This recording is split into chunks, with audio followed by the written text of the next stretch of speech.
The doorbell rings. Your stomach drops. Your heart races. Every muscle in your body tenses as if preparing for battle. Someone wants to visit. Someone wants to enter your sacred space. And every fiber of your being is screaming, "No!" You're not antisocial. You don't hate people. But right now, the thought of opening that door feels like psychological torture. If this sounds painfully familiar, Carl Jung had something revolutionary to say about you.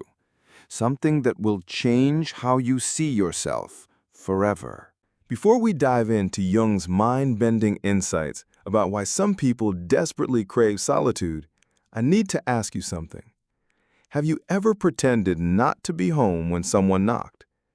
Have you ever felt guilty for wanting to be alone in your own space? Hit that like button if you've been there. And subscribe, because what I'm about to share will validate feelings you've carried for years but never understood. Today, we're exploring 6 profound psychological truths that explain why your need for solitude isn't a flaw. It's actually a sign of something much deeper happening within your psyche. Picture this scenario. You've had a long, draining day. You finally make it home, close the door, kick off your shoes, and feel that wave of relief wash over your entire being. You're finally yourself. Then the doorbell rings. Instantly, that peaceful energy shatters. Now you have to perform. You have to smile, make small talk, offer coffee, pretend everything's perfectly fine when all you want is silence. Most people don't understand this. They think you're being rude or antisocial. But Carl Jung, the father of analytical psychology, saw something entirely different. He saw a profound psychological process that most people never recognize. Warm, contemplative, slightly conspiratorial tone, like a wise friend sharing profound secrets about human nature. Gentle pauses for emphasis. Quiet confidence, as if you truly understand the listener's inner world. Jung discovered that human energy moves in 2 fundamental directions. Extroverts direct their energy outward. They're nourished by contact, stimulation, and external interaction. The outside world literally gives them strength. But introverts? They function in almost the opposite way. They recharge from within. Their source of energy is silence, introspection, and solitude. Here's the crucial part most people miss. When introverts are overly exposed to external stimulation, unexpected visitors, long conversations, noise, and interruptions, their minds begin to shut down. Not out of arrogance or rudeness, but out of psychological necessity. Your resistance to visitors isn't a social deficit. It's a direct expression of how your energy is fundamentally structured. Jung discovered that human energy moves in 2 fundamental directions. Extroverts direct their energy outward. They're nourished by contact, stimulation, and external interaction. The outside world literally gives them strength. But introverts, they function in almost the opposite way. They recharge from within. Their source of energy is silence, introspection, and solitude. Here's the crucial part most people miss. When introverts are overly exposed to external stimulation, unexpected visitors, long conversations, noise, interruptions, their minds begin to shut down. Not out of arrogance or rudeness, but out of psychological necessity. Your resistance to visitors isn't a social deficit. It's a direct expression of how your energy is fundamentally structured. For people like you, your home isn't just a physical place. It's a sacred space, a cocoon where your energy reorganizes itself, a sanctuary where your psyche finds balance after navigating the chaos of the outside world. When someone enters that space, even with the best intentions, they're touching invisible threads you've been carefully sorting out all day. Their mere presence forces you to activate what Jung called your persona, your social mask.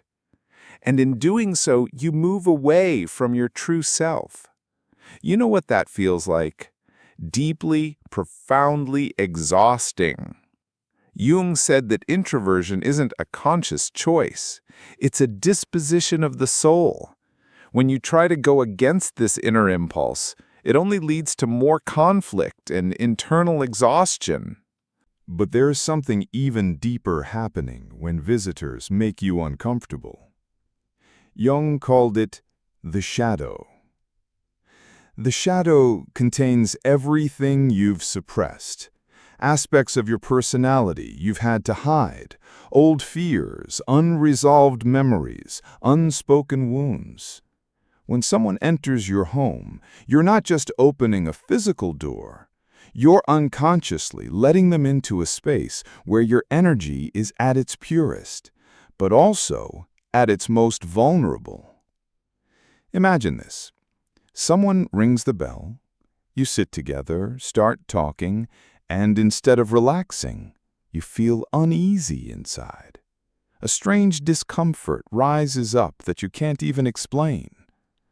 The truth is, their presence, their voice, their way of being, might unconsciously touch a blind spot in your psyche. Something you haven't yet dared to look at. Something living in your shadow. That's why Jung said, what you do not bring into consciousness will appear in your life as fate.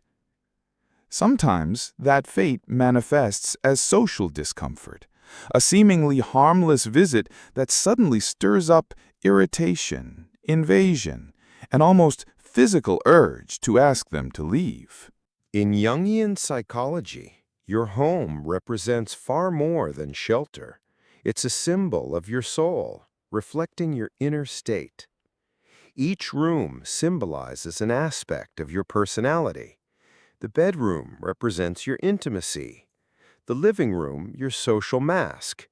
The kitchen, your emotional nourishment. The basement, your unconscious. The attic, your higher thoughts.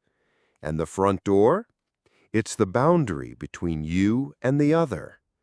When someone crosses that threshold, your unconscious senses that something from the outside is entering. It's not just a physical presence, it's foreign energy, filled with thoughts, stories, tensions. If you're a sensitive person or on the path of individuation, becoming your true self, this can be extremely exhausting. Your unconscious might be whispering, "This soul is still under construction. I'm not ready to open all the doors." And that's perfectly okay. Have you ever put on a polite smile when deep down you just wanted quiet? Made coffee, engaged in small talk, acted friendly while secretly thinking, when will this visit end? Jung called this the persona, the mask we wear to show ourselves to the world. It's the socially acceptable version of us that adapts to work, family, relationships, even casual visits. The persona isn't false, but it's limited. It's not your whole soul, just a fragment. The problem begins when you have to wear this mask in your own home, where you should be able to be completely yourself. For people with particularly strong personas, and this includes many introverted, sensitive individuals, a visit can be extremely draining. Suddenly, you have to perform, choose your words carefully, control your facial expressions, think about dishes in the sink, whether the lighting is right. All of that consumes massive amounts of psychic energy. Here's a liberating truth grounded in depth psychology. You have the absolute right to be completely yourself in your own space. You're allowed to say no to visits. You're allowed to decline invitations. You're allowed to be unavailable. Because while you're trying to please others, you're abandoning yourself. There are moments when your soul calls for silence, not out of drama or sadness, but because something inside you needs space to breathe, to process, to simply exist without external demands. In a culture that celebrates constant social availability, this can feel strange or antisocial, but Jung saw it differently. For him, the impulse to withdraw was often the beginning of life's most important journey, individuation.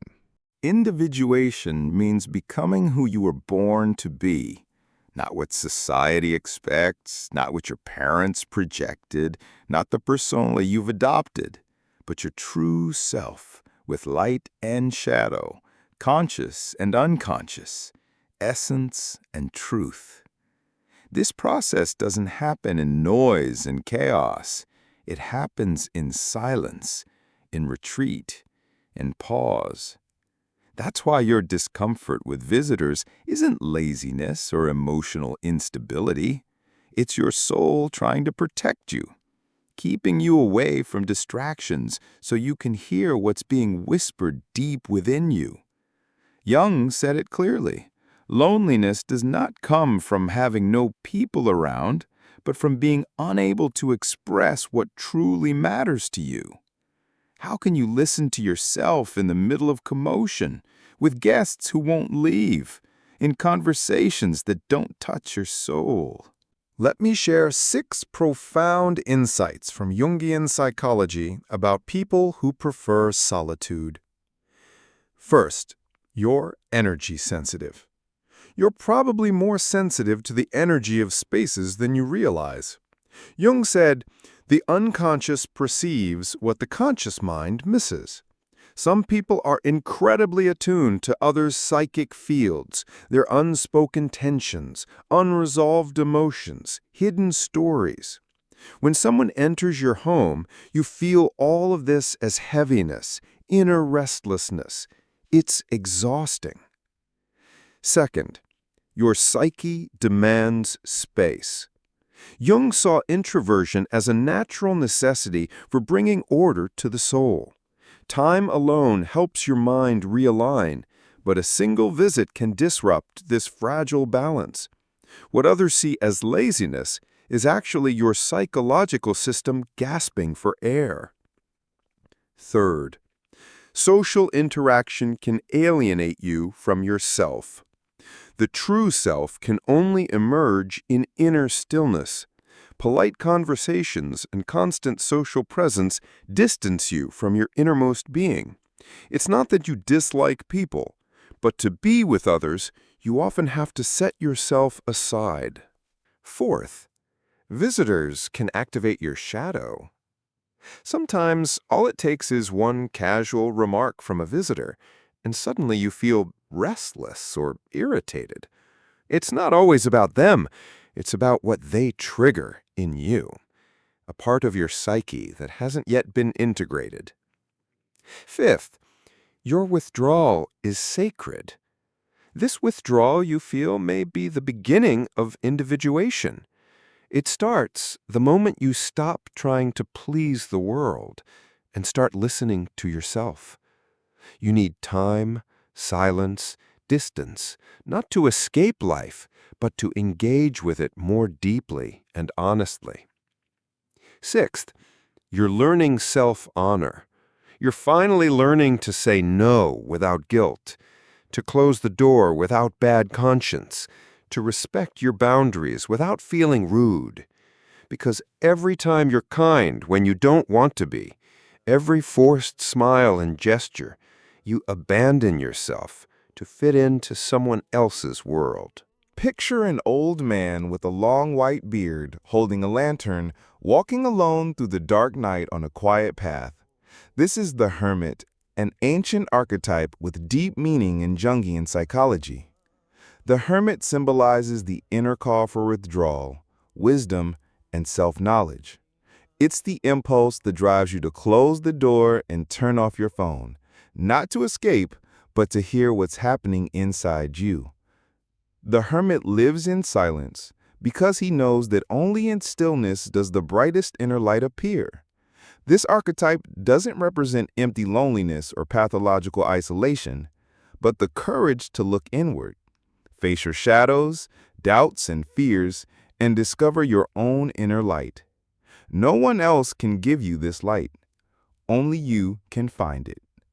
And to do so, the hermit needs sacred space, often your own home, your retreat. If you feel that almost irresistible desire not to host guests, to remain in quiet, your inner hermit is calling. He's asking you to slow down, not lose yourself in external noise, but reconnect with your core being. Now, Jung didn't advocate complete isolation. He taught that healthy living means establishing conscious dialogue between your need for solitude and your need for connection. The art lies in respecting your boundaries without shutting yourself off completely, and not forcing social interactions when you're not internally ready. You can create rituals that protect your quiet time. Reading periods, solitary walks, morning routines just for you. At the same time, you can choose intentional moments to connect with people who truly nourish you and respect your space. This balance isn't easy at first, but it's liberating. Most importantly, you don't have to justify it. You owe no explanation to anyone except yourself. Here's how to honor your psychological needs.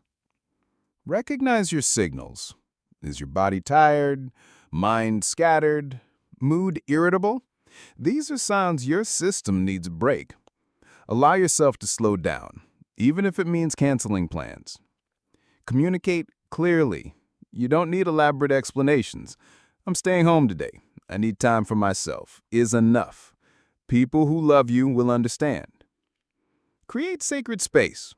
Whether it's a cozy corner in your home or a favorite park bench, establish a place where you connect with your innermost being, where your inner hermit feels safe.